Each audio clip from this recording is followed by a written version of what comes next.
pela graça de nosso Senhor Jesus Cristo, para a quarta semana desse PET. Graças a Deus. Eu não estou ouvindo um amém?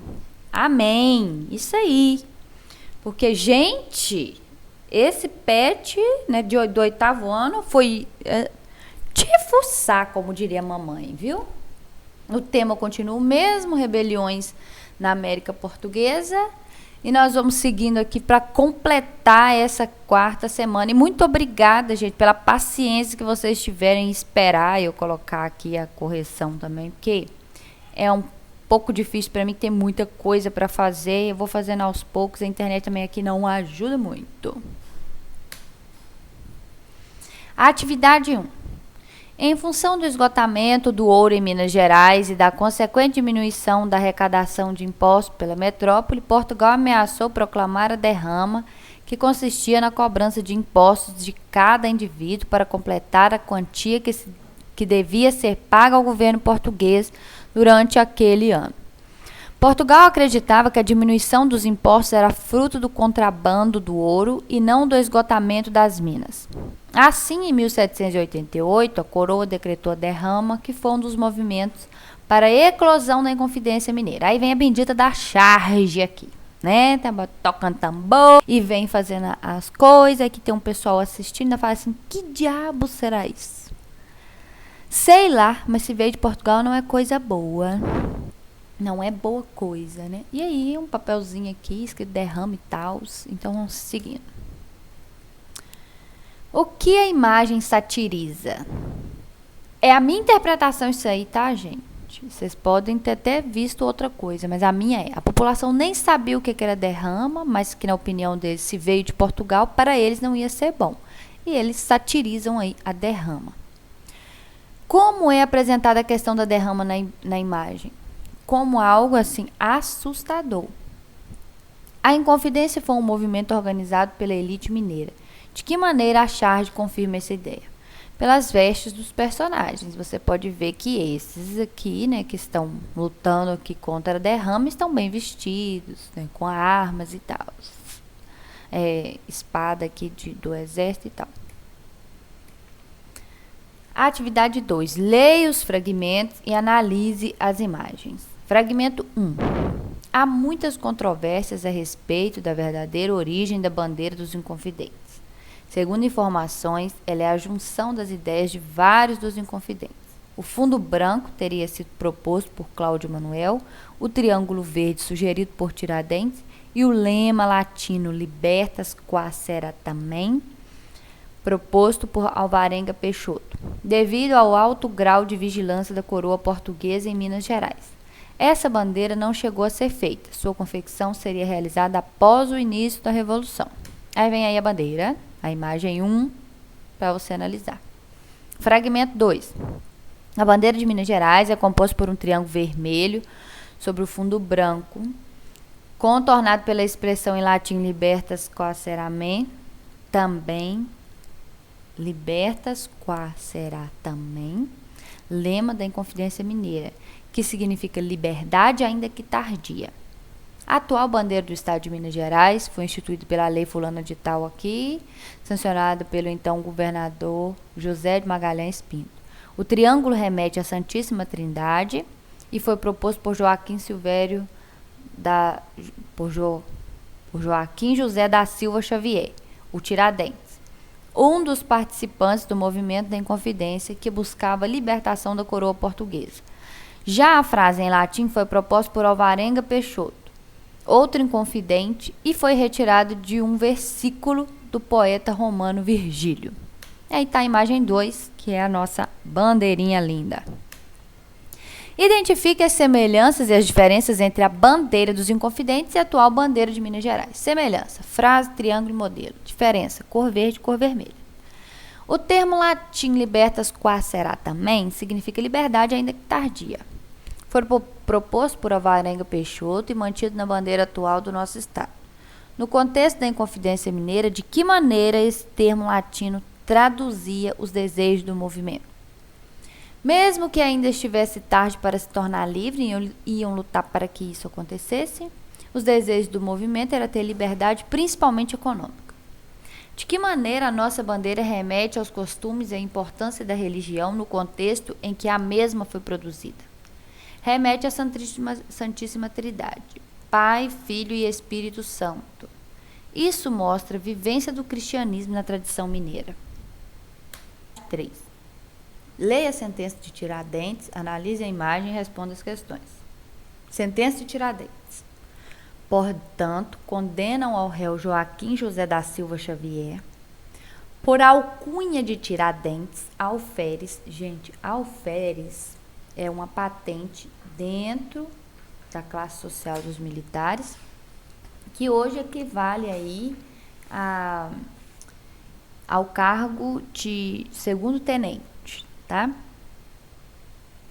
Alferes, que foi da tropa paga da capitania de Minas, a que com braço de pregação seja conduzido pelas ruas públicas ao lugar da forca e nela morra de morte natural para sempre. E que depois de morto lhe seja cortada a cabeça e levada à Vila Rica, onde em lugar mais público dela será pregada, em um alto poste, até que o tempo consuma o seu corpo, até que o tempo a consuma, e o seu corpo será dividido em 4 partes e pregado em postes pelo caminho de Minas, no sítio de Varginha e das Cebolas, onde o réu teve suas infames práticas, e os mais nos sítios de maiores povoações, até que um tempo também nos consuma. Declara o réu infame e seus filhos e netos. Tendo-os os seus bens, aplicam para o confisco da Câmara Real, e a casa em que vivia em Vila Rica será arrasada e salgada, para que nunca mais no chão se edifique, e não sendo própria, será avaliada e paga a seu dono pelos bens confiscados, e no mesmo chão se levante um padrão, pelo qual se conserve a memória deste abominável réu. Então, olha bem, gente, até os bens do cara ia ser confiscado, levado para a coroa, caso a casa que ele morasse, se não fosse dele, ela ia ser paga ao dono da casa, ser jogada no chão e jogado sal ali, para que nada nascesse ali mais e nem outra edificação se construísse. Credo, pegaram pesado, hein?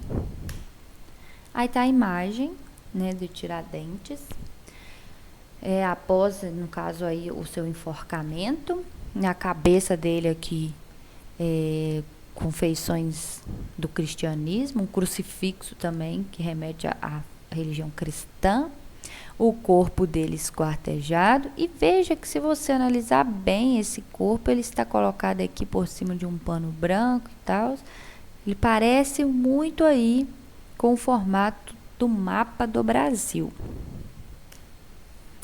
O que diz a sentença de Tiradentes sobre o motivo de sua morte? Esse é o motivo real?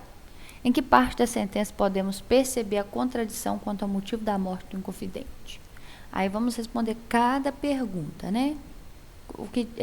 Qual o motivo da sua morte? Foi que ele cometeu práticas infames. Motivo real? Sim, para a coroa portuguesa ele era um traidor. E a parte que fala aqui contradição é que seja conduzido pelas ruas públicas ao lugar da forca e nela morra de morte natural, para sempre e depois de morto lhe seja cortada a cabeça e levada à Vila Rica. Bom, na minha interpretação, quando fala para que nela morra de morte natural, ele não vai morrer de morte natural, né, gente? Ele vai ser enforcado, então ele vai ser assassinado. E também quando fala que ele fique lá para sempre, é que depois que ele morresse, o corpo ficasse ali e se deteriorasse. Mas não, eles vão lá e mandam que corte, né, o corpo dele para que seja exposto aí ao longo do caminho de Vila Rica. Qual a intenção da coroa em determinar a morte de Tiradentes como morte natural? A morte por enforcamento era considerada morte natural naquela época. O que você observa na imagem? Tiradentes esquartejado no local em que foi enforcado. Seu corpo foi pintado de forma que se pareça com o mapa do Brasil. Você pode colocar as outras coisas que você vê também. A imagem do crucifixo e a própria representação de Tiradentes aproxima a imagem da morte dele e da morte de Jesus. Qual a intenção nessa aproximação? Assemelhá-lo ao maior mártir do cristianismo e eleger um herói nacional republicano. Qual a finalidade da coroa em ampliar uma pena tão severa a Tiradentes? Servir de exemplo para que outros levantes não ocorressem. Atividade 4, nós temos aqui os líderes da Conjuração Baiana e os líderes da Conjuração Mineira. Observando a primeira imagem, como estão retratados os líderes do movimento da Bahia, com aparência de escravos, pobres, representando a classe popular. Olha aí, né? Não parece ser todos escravos? O jeito que eles foram pintados, a cara de sofrido. Analisando a imagem 2, como estão representados os líderes da Conjuração Mineira? Com aparência mais arrumada, com cara de rico, representando a elite. Aí se você olhar, aqui não. Se você olhar, né, eles estão bem vestidos, bem arrumados e tal. A que grupo social pertencem os líderes da Conjuração Baiana? Como esse grupo está representado? Ali eles são 2 alfaiates e 2 soldados, estão representados como escravos. A que grupo social pertencem os líderes da Conjuração Mineira? Como esse grupo está representado? Membros da elite, né? No caso aqui, respectivamente, o Tiradentes, um militar, um alferes, o Joaquim Silvério dos Reis, um contratador, e o Tomás, que era um juiz. Tá bem vestidos de pele branca. De que maneira a origem social de ambos os grupos influenciaram os objetivos de cada revolta? Na mineira, que não ficou vermelho aqui, mas na mineira lutavam por interesses econômicos. Na baiana, além de objetivos econômicos, visavam também a libertação dos escravos. Então é isso, se foi útil, curte, compartilha, não repare os erros de digitação, que foi feito rápido para eu dar conta disso logo, tá?